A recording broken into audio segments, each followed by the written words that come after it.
നമ്മളെല്ലാവരും വീട്ടിൽ പാചകവാതകം അഥവാ ഗ്യാസ് സിലിണ്ടർ ഉപയോഗിക്കുന്നവരാണ്. അതുകൊണ്ട് തന്നെ ഗ്യാസ് സിലിണ്ടർ കൊണ്ട് എന്തെങ്കിലും അപകടം ഉണ്ടാകുമോ എന്ന് സദാ നമ്മളെ അലട്ടിക്കൊണ്ടിരിക്കും. അതേസമയം നമ്മൾ എത്ര പേർക്ക് ഒരു ഗ്യാസ് സിലിണ്ടർ കൃത്യമായി ഫിറ്റ് ചെയ്യാൻ അറിയാം? ഈ ചോദ്യം കേട്ട് ആരും നെറ്റി ചുളിക്കണ്ട. ഗ്യാസ് കൊണ്ടുവരുന്നത് മുതൽ ഗ്യാസ് ഫിറ്റ് ചെയ്യുന്നതിന് വരെ അതിൻ്റെതായ രീതികളുണ്ട് ദാസ. പലപ്പോഴും നമ്മളൊന്നും അതിന് ബോധവാന്മാരല്ല എന്നതാണ് സത്യം. അത് നമുക്ക് മനസ്സിലാക്കുകയാണെന്നുണ്ടെങ്കിൽ ഇത്രയും നാൾ നമ്മൾ എത്രമാത്രം മണ്ടത്തരമാണ് കാട്ടിക്കൂട്ടിയത് എന്ന് തോന്നി.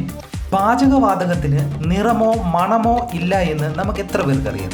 ലായനി രൂപത്തിലാണ് കുറ്റിയിൽ ഗ്യാസ് നിറച്ചിരിക്കുന്നത്. ഇതിന് മണമില്ല. പക്ഷേ ഗ്യാസ് ചോർന്നു കഴിഞ്ഞാൽ അറിയാൻ വേണ്ടിയാണ് മണം നൽകിയിരിക്കുന്നത്. വീട്ടിൽ പാചകവാതക സിലിണ്ടർ ചോർന്നാൽ കൃത്യമായി എന്ത് ചെയ്യണമെന്ന ധാരണ പോലും നമ്മളിൽ പലർക്കുമില്ല.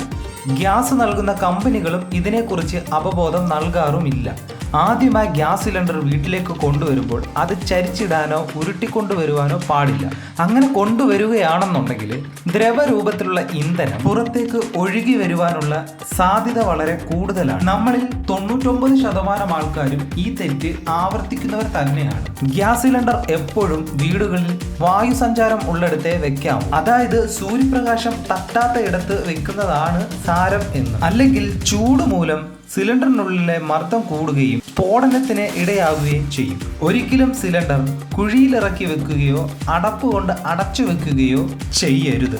ഗ്യാസ് സിലിണ്ടർ പുതിയവ ഫിറ്റ് ചെയ്യുമ്പോഴും പഴയത് മാറ്റുമ്പോഴും അടുക്കളയിലെ വാതിലുകളും ജനാലകളും തുറന്നിട്ട് വായു സഞ്ചാരം ഉള്ളതാക്കണമെന്ന നിയമം നമ്മളിൽ എത്ര പേർ പാലിക്കാറുണ്ട്? വർഷത്തിലൊരിക്കൽ നിർബന്ധമായും നമ്മുടെ ഗ്യാസ് ട്യൂബ് മാറ്റിയിടണം എന്നുള്ള കാര്യം എത്ര പേർക്കറിയാം? ഗ്യാസ് ലീക്ക് ആവുന്നുണ്ട് എന്ന് നമുക്ക് ബോധ്യപ്പെട്ടാൽ നമ്മൾ ആദ്യം ചെയ്യേണ്ടത് ഉപയോഗത്തിലിരിക്കുന്ന ഇലക്ട്രോണിക് ഉപകരണങ്ങൾ ഒന്നും തന്നെ ഓഫ് ചെയ്യരുത് എന്നതാണ്. പുതിയതായി ഇലക്ട്രിക് ഉപകരണത്തിന്റെ സ്വിച്ചുകൾ ഒന്നും തന്നെ ഇടാൻ ശ്രമിക്കരുത്. ശേഷം ഗ്യാസിന്റെ റെഗുലേറ്റർ ഓഫ് ചെയ്താൽ ഭൂരിഭാഗം പ്രശ്നങ്ങളുടെയും പരിഹാരമാവും. ഇട്ടിട്ടുള്ള വെന്റിലേറ്ററുകൾ വാതിലുകൾ ഉടൻ തന്നെ തുറന്നിടണം.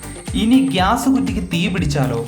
ആദ്യം നമ്മൾ മനസ്സിലാക്കേണ്ടത് ഗ്യാസ് കുറ്റിക്ക് തീ പിടിച്ച് ശക്തിയായി കത്തിയാൽ അത് പൊട്ടിത്തെറിക്കത്തില്ല എന്നുള്ളതാണ്.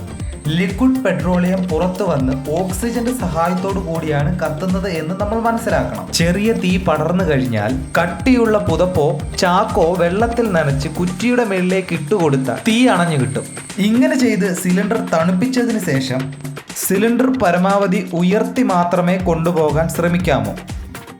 ഗ്യാസ് സിലിണ്ടറുകൾ പുറത്തു വെക്കുകയും പൈപ്പ് വഴി അടുപ്പിലേക്ക് കണക്ഷൻ കൊടുക്കുകയും ചെയ്യുന്നതാണ് ഏറ്റവും സുരക്ഷിതമായ മുൻകരുതൽ എന്ന് പറയുന്നത്. ഇങ്ങനെ ചെയ്താൽ ഗ്യാസ് ലീക്ക് ഉണ്ടായാൽ തന്നെ പുറത്തുപോയി റെഗുലേറ്റർ ഓഫ് ചെയ്താൽ പ്രശ്നങ്ങൾക്കുള്ള പരിഹാരമാകും. അപ്പോൾ നിങ്ങൾക്ക് ഈ വീഡിയോ ഇഷ്ടപ്പെട്ടാൽ ഒരു കുഞ്ഞു ലൈക്കും ഒരു കുഞ്ഞു ഷെയറും നമ്മുടെ ചാനൽ ഒന്ന് സബ്സ്ക്രൈബും കൂടെ ചെയ്തേക്കണേ.